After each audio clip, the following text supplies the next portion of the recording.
want to share part of my story. Many of you know it, those who've been with me for a while. But I spent the majority of my life locked in a cage because of my problem primarily with drugs. But I drank too, but using alcohol, it was just a catalyst for me. I was started drinking a little bit, then I ended up wanting to smoke a little bit, and for long I'm shooting a lot. That's was the story of my life for many years. And when I was 11 years old, I started doing LSD,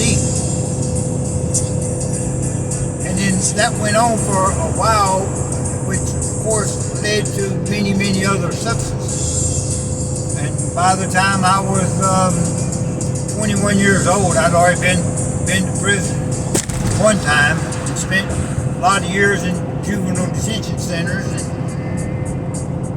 I was just a bad boy. And today I share my story for those who might be bad boys and girls, because I want to let people know that you can change. And it's really easy to give up on people who have told lied repeatedly about how they was going to quit, and then they end up going right back to doing it. And I did it for many years, and that is the nature of addiction.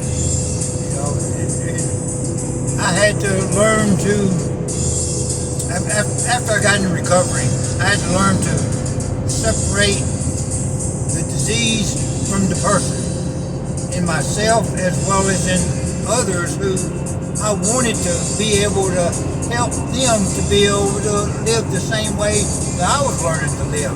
And that's part of my recovery, is helping others.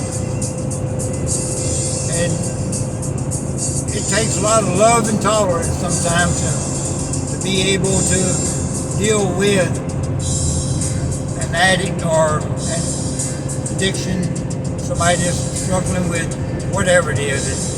Addiction had many wings, and I had a few of them with me. But like I said, primarily I was a drug addict. And then in 1995, April 1995, I learned to live without drugging and drinking, and I have maintained my sobriety. So I'm coming up on 30 years, and that is a miracle. Believe me, that is a miracle. I was a hopeless dope fiend. I couldn't keep the needle out of my arm. I robbed drugstores. I did a lot of things to support my addiction. And again, that's why I spent most of my life in a cage, inside of jails, prisons. With the last one being for armed bank robbery and associated charges. Some of my other videos, some of my links, I've discussed that. I go more into detail about the actual crimes I went to prison for, but that is really irrelevant, because it don't matter about why a person goes. It's usually the cause. If I want to change, then I've got to go in, I've got to look at the cause. What made me do the things that I did. And it was really easy for me to figure out. When I was not doing drugs or alcohol, I did well. I'm an industrious person. I don't mind working. I'm a dedicated worker. I apply myself, and I always do well on the jobs I have. And that's where I'm going right now. I'm going to work, but now I live an hour away from where I work at. So that's one reason why I'm so pressed for time. But yes, if I could learn to recover, then so can other people. I've had a lot of people to tell me that after I shared my story, that was some of the things that helped to inspire them. They looked at it, if I could do it, then they could do it. And you can, you just got to want to do it. And it took me a lot of years of having to try to be honest with myself, and then admit that I really wanted to change. I just because I kept failing, it was easier just to give up and not to try. Then I didn't have to feel less than or humiliated because I failed to do what I said I was going to do. And I did that for a lot of years. But today, I don't live that way. And that is something that it would have been nice if when I was younger I could have got that, I could have learned how not to drink and use and to live the life that God had planned for me. I couldn't do that. I couldn't get away from it. And that went on from the time that I was 11 years old till right before I turned 38. And I spent probably altogether maybe 40 years locked up, since I began.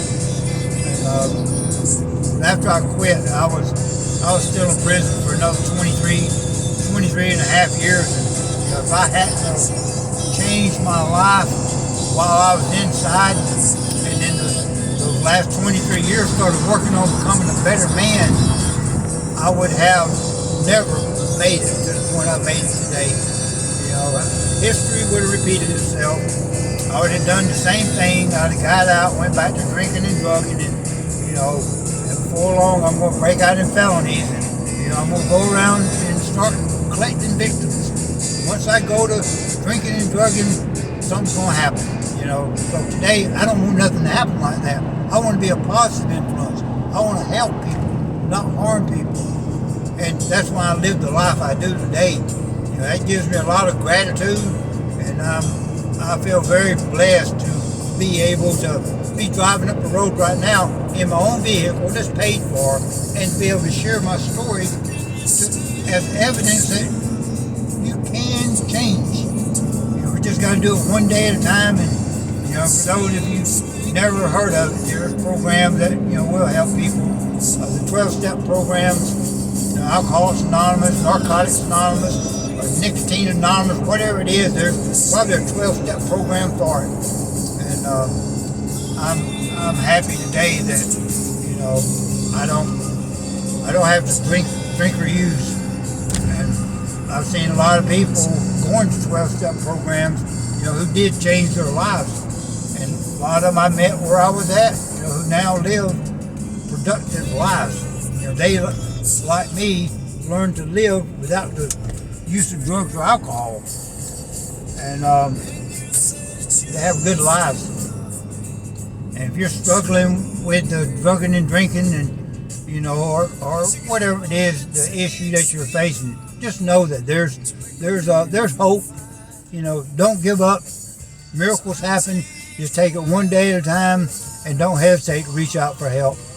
And I was one of the numerous addicts who had underlying mental disorder, and I also had to deal with that.